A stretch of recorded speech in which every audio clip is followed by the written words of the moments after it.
going on, everybody? Welcome to another episode here on I've Got 10 as we continue our podcast series with the Dental Consultant Connection. Very, very excited to be with you. For those of you that do not know DCC, Robin Morrison, who put together this amazing company, she has this whole host of coaches and consultants, and it has been so much fun for me to spend time with them on a weekly basis.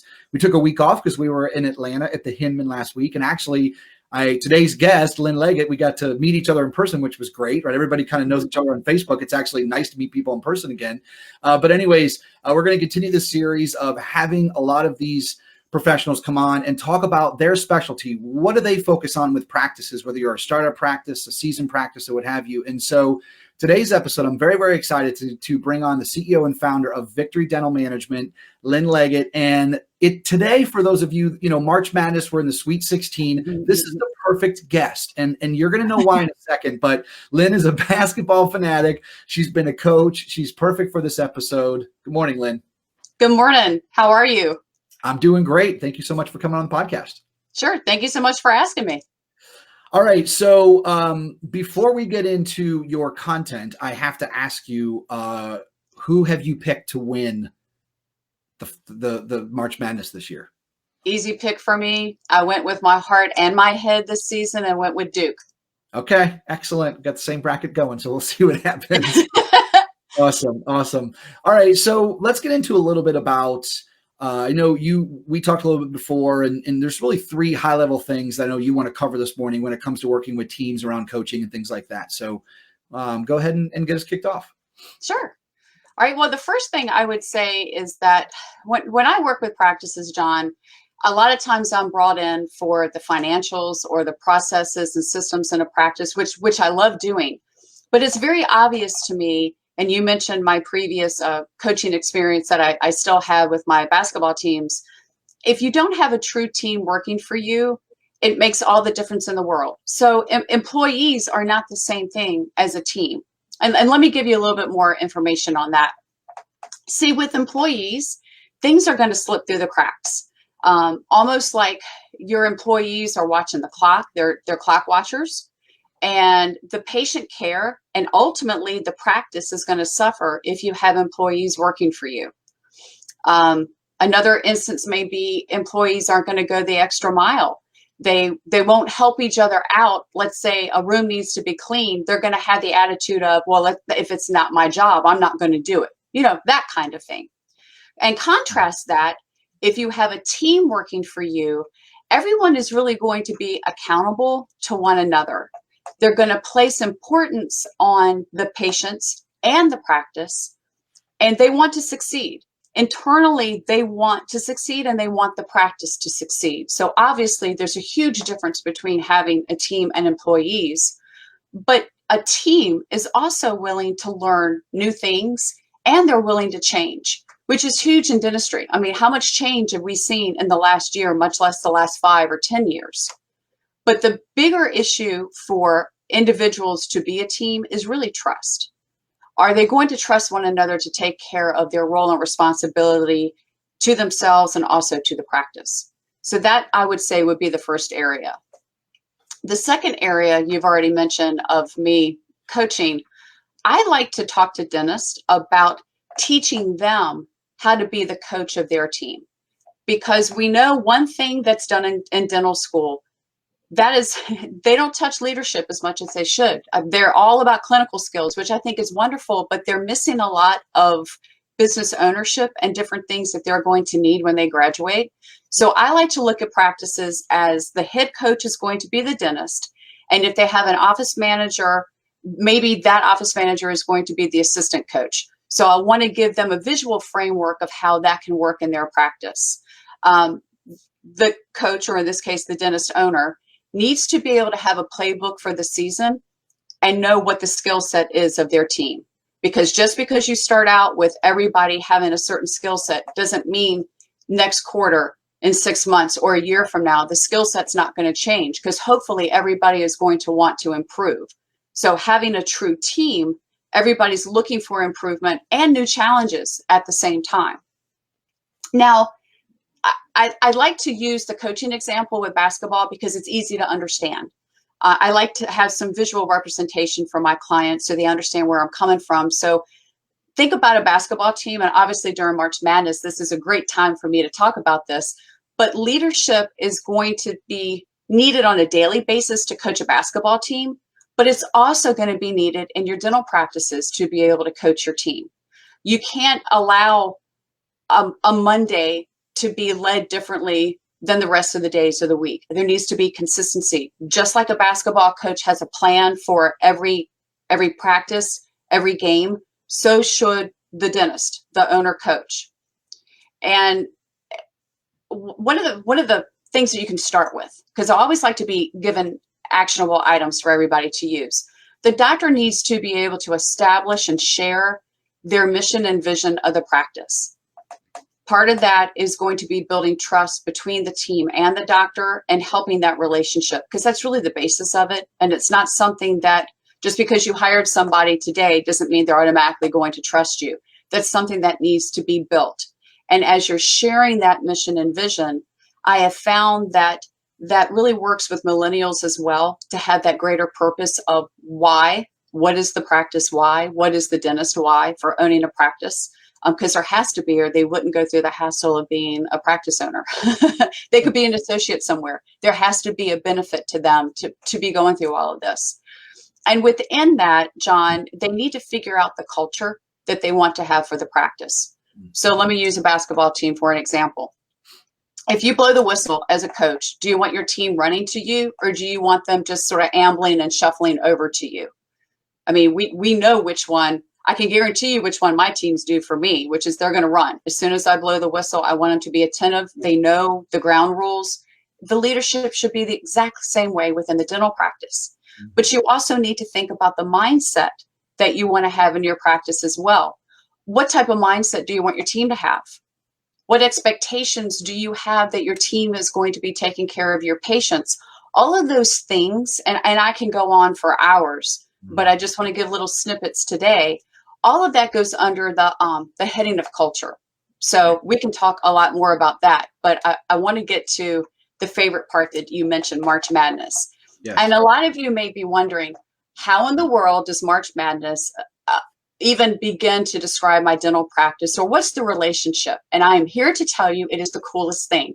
Because think about the Sweet 16, not just, or the 64 from the very beginning. It's not just who's going to upset your bracket, who's going to win, who's going to lose. But to me, it all boils down to mental toughness. Are you the type of person that you're going to give up easily, or are you going to power through something? And I love to teach people how to power through something. There's also a larger plan for a coach when you're in a tournament. You have to prep. You have to know game film of everything else that you're going through.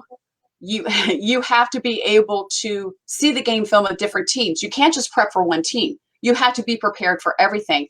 And you know your competition. Well, the same thing is true in your dental practices. I am, if anything, very realistic. And some of you, your practices, you have a lot of market saturation around you.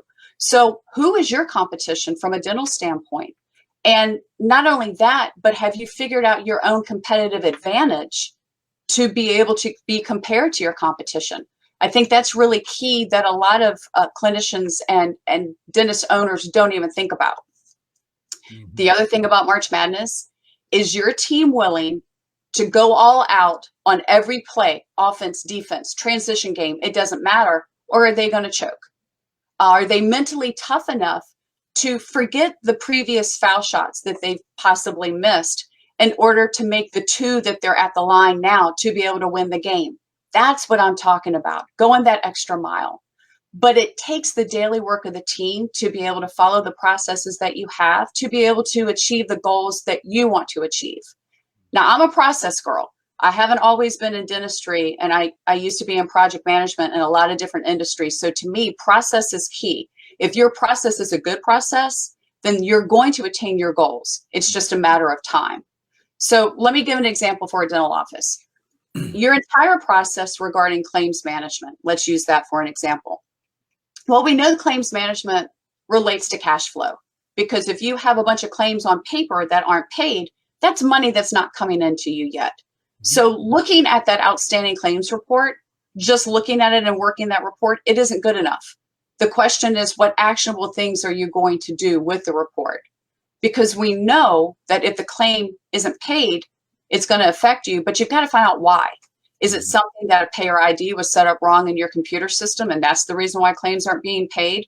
Or maybe they're waiting for an attachment that they didn't get, or they're waiting for an appeal or something like that. So you've got to go that extra mile and figure out, why isn't this taking place?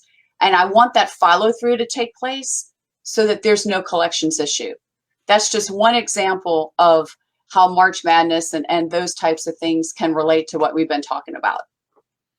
But if you like to talk X's and O's, I'd love to do that too. Yeah, I was going to say, right? I mean, I love the whole team analogy, and you're great for this. I think, I've had the opportunity to speak with you several times, and I think that always comes through with what you talk about. And I think it's important. And I think what's exciting, Lynn, hopefully you're seeing this, is there is such a focus in dentistry now and dental practices now where people are realizing the importance of the team. They're realizing that if the doctor or the practice owner stands up in the practice on January 3rd and says, all right, everybody, here's our 3 or 4 goals for the year. We want to do this much dentistry. We want to help these many patients. We want to take a trip together. We want to do all these things that would have you. If everybody is not on board, like you said, if everybody's not going for the same thing, how hard is it, right? When you get to February or March, when you don't have as good of a month, or things go on, or you lose somebody in the practice, a whole host of things, right? To be able to continue to work towards that ultimate goal. And I love that. And I've actually seen teams in the past that, the doctor or the practice owner has said, hey, we could take the last 2 weeks of December off, if we can hit our goals or whatever the case may be. And boy, do you see people working together as a team? So I think what you share is super important. And in a lot of cases, that's where it all starts. And yes, there's going to be some instances where, your bracket does not look too good. Although red is bad. Red is bad, especially in the first round, where for that 1 second, we all across the country think that, okay, maybe this is the year that I get everything right. And then in my case, your home team of Louisville loses in the first round. You kidding me? So anyway, I'm sorry. No, thank you so much. I think that, this is great stuff. And what we're going to do, everybody, I know Lynn has more detail, like she could talk about the specifics of what she works on. And we're going to talk about that on the audio podcast. So we'd love to have you, tune into when we get that up or what have you. But as we wrap, Lynn, talk, as you're working with dental practices, just maybe one thing that you're really excited about in regards to dentistry right now. Wow. Well, I think the one thing is, I think dentists, no matter what their age, and I'm not picking on those that have been practicing for over 20 years or those right out of school, I think they're realizing that they don't have all of the tools in their tool belt that they need. I think that is a big portion of what's happening now. And I want to honor that, because coming out of school or practicing for a while, it takes a lot to say, I need help. And that's one thing that I think that when dentists, especially when they get in touch with me and they say, I want to go from good to great, or I'm not really sure what I want. Can you talk about it? Can you talk me through those things? I love doing that, but I don't know who needs help until they get in touch with me. So if you're struggling with something, it doesn't mean that I'm going to charge you something for that. It's a conversation's a conversation, and that's what we need to start with, right? It's the relationship I have with my clients is based on trust. So if I can't help you, I want to find somebody who can, but at the same time, reach out and say, you know what, I just like to chat. I love to chat with dentists and find out what their issues are, because not everybody has the same issue. And I am not a cookie cutter kind of person. I want to help with the individual pain points that you have.